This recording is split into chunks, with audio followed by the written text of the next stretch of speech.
27 अक्टूबर 2024 को समण संघ की एक दिवसीय संगीति का आयोजन पंचशील बुध विहार सूर्यनगर मोड़ अलवर पर किया गया, जिसमें बताया गया कि समण संघ क्या चाहता है। दरअसल समण संघ क्या कर रहा है, समण संघ का उद्देश्य क्या है और समण संघ किस तरह लोगों को इकट्ठा कर रहा है। आइए जानते हैं समण संघ के बारे में। दरअसल ये समण संघ क्या है, क्यों जरूरत पड़ी।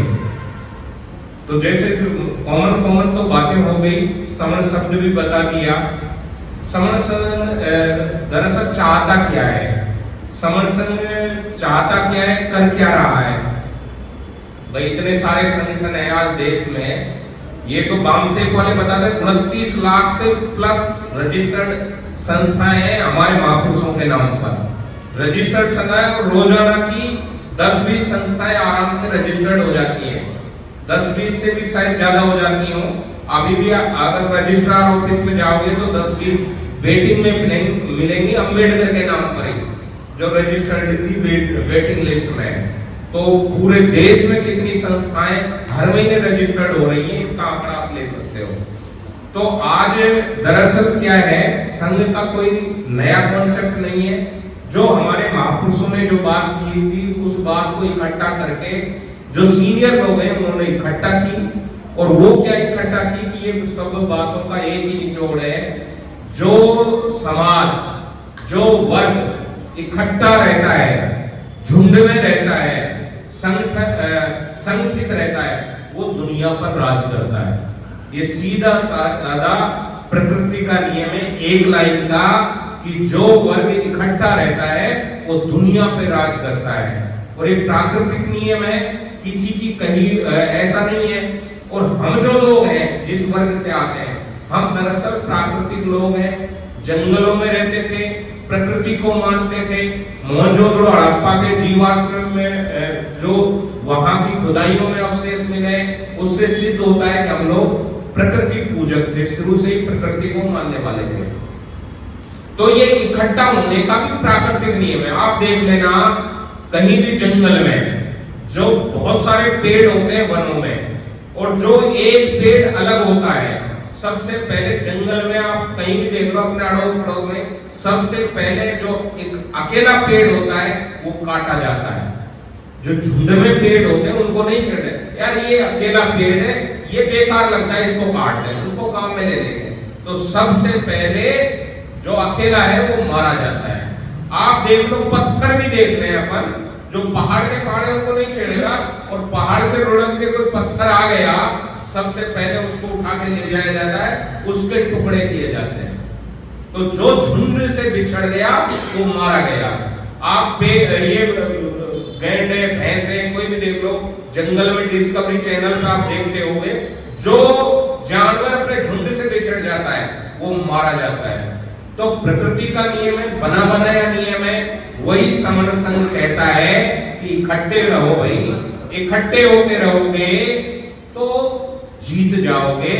जो तुम पे आज वर्तमान में बाबा साहब ने संविधान में लिखा, संविधान में लोकतंत्र दिया, और लोकतंत्र में एक ही बात कही, अब जिसके साथ 100 में से 51 लोग आ जाएंगे, वो जो चाहो वो ले जाओ। इस देश में संविधान का राज है, और संविधान ये कहता है कि 100 में से 51 जिसके साथ आ जाएंगे मैं उसकी बात मानूंगा, बाकी की नहीं मानूंगा। क्योंकि हमारे कई जो पॉलिटिकल करते, राजनीति करते, वो कहते हैं राजनीतिक सत्ता वो गुरु के लिए जिससे दुनिया के सभी ताले खुलते हैं। भाई है, लेकिन लोगे कैसे? भाई तुम इकट्ठा रहोगे नहीं तो राजनीति भी तुम्हारे लिए नहीं है, धर्म भी तुम्हारा नहीं चले, सामाजिक आंदोलन भी तुम्हारे नहीं चले, तो फिर तो पिटना ही पिटना है। रोजाना के अत्याचार ही अत्याचार होंगे। आज हम कह रहे हैं भाई, हमने जो बाबा साहब ने संविधान में जो दिए वो खत्म हो रहे हैं। रोजाना की रोजाना जो सरकारी एजेंसी, जैसे अभी सर बता रहे थे, वो बिक गया, वो बिक गया, रोजाना बिक रहे हैं। ईडब्ल्यूएस से आइए, ईडब्ल्यूएस काम हो गया आर्थिक आधार पर। आर्थिक आधार पर देश में उत्पीड़न नहीं होता, इस देश में जाति के नाम पे उत्पीड़न होता है, और जाति के नाम पे अत्याचार अनाचार होता है। तो फिर आर्थिक आधार पर कैसे दे दिया भाई? संविधान उसे मानता नहीं, फिर भी दे दिया। कोई रोक नहीं आई, सुप्रीम कोर्ट में याचिकाएं लगी, उसी दिन खारिज हो गई। तो क्यों? क्योंकि उनके साथ 51 में से 51 लोग उनके साथ हैं। और हम क्या कह रहे हैं? हम नारा लगे हम 90% है, हम 85% है, हम 85 की बात करेंगे, हम मूल निवासी हैं, हम तो इस देश के शासक वर्ग थे, हम इस देश के मालिक थे। तो कायदे मालिक भाई, तुम 10% इकट्ठा नहीं हो रहे, 85 की बात कर रहे हो। तो ये संघ जो समण शब्द है, ये आज का शब्द नहीं है। हमारे मैगस ने हिंदी का लिखी बुक पढ़ लेना, उसमें बताया कि इस देश में 7 प्रकार के समण लोग थे, इनका राज था, ये ऐसे से रहते हैं, ये इनकी जीवनचर्या है, ये इस देश के मालिक हैं, व्यापारी हैं, सब कुछ इनका है, सेनापति हैं, सब कुछ ये है। इंडिका को यहां से गायब कर दिया, लेकिन आज जो इंडिका से रेफरेंस दे करके जो किताबें लोगों ने लिखी, उससे फिर वापस इंडिका भारत में चल रही है। सारे कंपटीशन की जो तैयारी करते हैं वो इंडिका का रेफरेंस देते हैं, उसमें पढ़ देख लेना। बाबा साहब ने बुद्ध एंड धम्मा में समण और वमन की लड़ाई बताई। भाई इस देश में समण और वमन 2 ही तरह के लोग हैं। तो समण शब्द बहुत पुराना है, यही हमारी असली पहचान है। तो इसको हमें पुनर्जीवित करना है। और जो लोग ये कह रहे हैं ना हम सनातनी हैं, हमसे बड़ा सनातनी कोई नहीं है। हम प्राचीन काल से आज तक उसी परंपरा को ले रहे हैं। एन बुद्धो सनातन, बुद्ध का धम्मी सनातन है।